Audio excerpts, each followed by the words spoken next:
Hello दोस्तों, स्वागत है आपका एक बार फिर सुनील एस अकेडमी में। आज हम भारतीय इतिहास का एक बहुत ही महत्वपूर्ण टॉपिक्स के ऊपर डिस्कस करने वाले हैं, रोलेट एक्ट।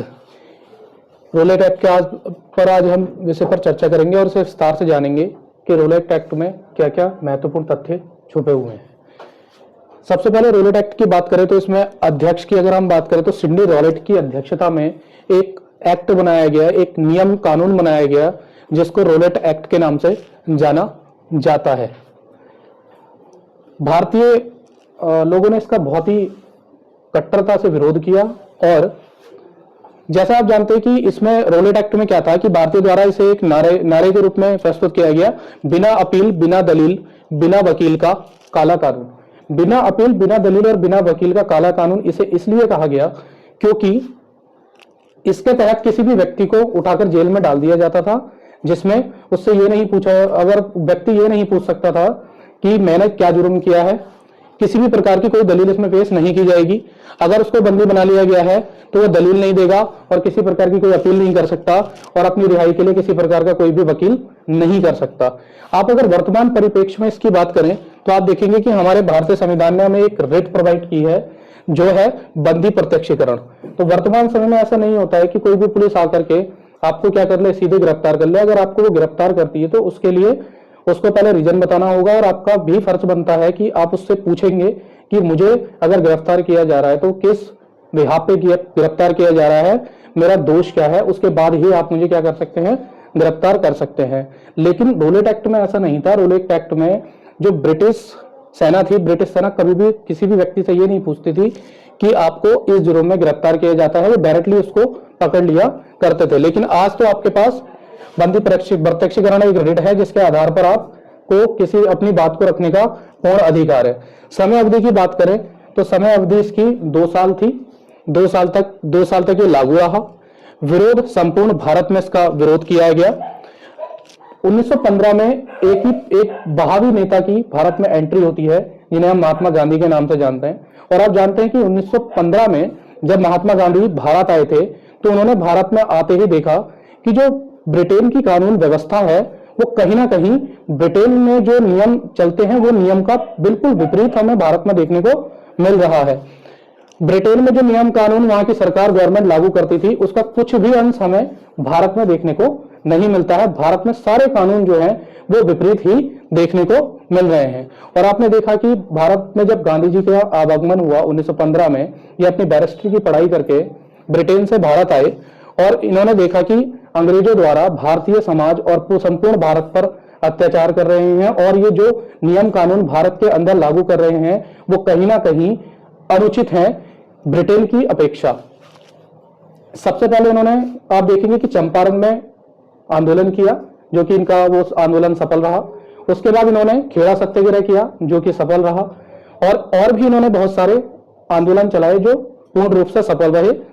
तो कहीं ना कहीं अंग्रेजों को यह डर था कि अगर 1915 में भारत में गांधी जी आए हैं और इनके द्वारा चलाए गए सारे मूवमेंट्स में क्या हुआ है, ये सफल रहे हैं, तो आगे भी अगर ये रोलेट एक्ट के लिए भी अगर कोई मूवमेंट चलाते हैं तो वो भी पूर्ण रूप से क्या रहेगा, सफल रहेगा। इसलिए अंग्रेजों ने एक रणनीति बनाई जिसके आधार पर गांधी जी को अमृतसर पंजाब के अंदर एंट्री नहीं होने दिया गया और गांधी जी को गिरफ्तार कर लिया गया, क्योंकि अंग्रेज चाहते थे कि गांधी जी किसी भी तरीके से भारत के अमृतसर पंजाब में बिल्कुल भी एंट्री ना करें, क्योंकि अगर ये इस आंदोलन में शामिल होते तो कहीं ना कहीं ये इसको भी सफल बना देते। इसलिए इनको गिरफ्तार कर लिया गया और इनको अमृतसर पंजाब में नहीं घुसने दिया गया।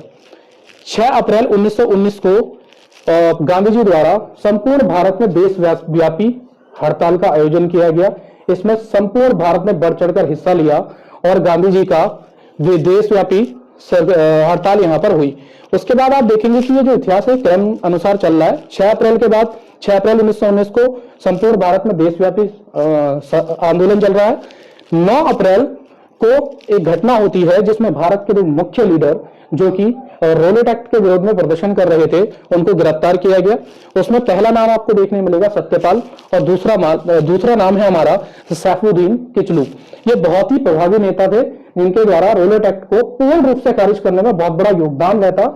लेकिन ब्रिटिश सरकार ने क्या किया, सत्यपाल और सैफुद्दीन किचलू को पकड़ लिया उसके बाद इनकी रिहाई के लिए 10 अप्रैल को एक घटना होती है। संपूर्ण भारत के लोग या पंजाब के क्षेत्र में जहां पर रोलेट एक्ट का पूर्ण जोर से विरोध हो रहा है, वहीं के कुछ लोग या एक बहुत बड़ी ग्रुप के टाइप पे तौर पर ये डीसी के घर पहुंचते हैं और मांग करते हैं कि हमारे जो प्रभावी नेता हैं सत्यपाल और सैफुद्दीन किचलू, इन दोनों को रिहा कर दिया जाए। लेकिन डीसी ने इनकी बात नहीं मानी। डीसी ने सैनिकों को ऑर्डर दिया कि आप इन्हें यहां से भगा दीजिए, और डीसी ने यह भी ऑर्डर दिया कि अगर ये लोग नहीं मानते हैं तो आप हवा में फायरिंग करेंगे। लेकिन सैनिकों ने क्या किया कि सैनिकों ने हवा में फायरिंग ना करके इन लोगों ने जो है सीधे जनता पर क्या कर दी, फायरिंग कर दी, जिस कारण इसमें फायरिंग का ऑर्डर मिलने पर सेना ने सीधे जनता पर फायरिंग कर दी, जिसमें 20 लोग मारे गए। एक तो पहले ही असंतोष फैला हुआ था संपूर्ण अमृतसर पंजाब में, उसके बाद एक पूरे जुलूस पर क्या कर दिया गया, फायरिंग कर दी गई। इससे वहां के जो लोग थे उनमें जो है विरोध की भावना उत्पन्न हो गई, और जिसके बाद उन लोगों ने क्या किया, डीसी के घर को पूर्ण रूप से जला दिया। ये 10 अप्रैल 1919 की घटना है। संपूर्ण जनता ने डीसी के घर में आग लगा दी। उसके बाद एक डेट आती है 11 अप्रैल 1919।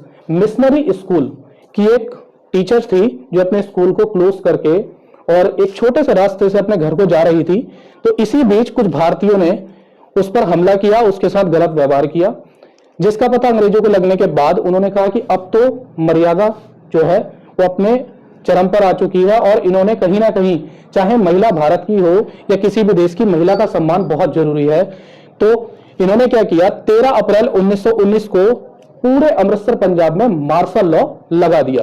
मार्शल लॉ क्या है, मार्शल लॉ के अकॉर्डिंग इन्होंने क्या किया कि इन्होंने मार्शल लॉ एक कानूनी, एक सेना का कानून होता है जिसके आधार पर अगर कोई एक से ज्यादा व्यक्ति अगर कहीं भी खड़े होते हैं या कहीं भी कोई वार्तालाप करते हैं तो उन्हें सीधे गोली मार दी जाए। तो 13 अप्रैल 1919 की यह घटना है, और इसके बाद आप जानते हैं कि 13 अप्रैल 1919 के बाद ही एक बहुत ही इतिहास की निंदनीय घटना को ब्रिटिश सरकार क्या देगी, अंजाम देगी, जिसे हम जलियांवाला बाग हत्याकांड के नाम से जानते हैं।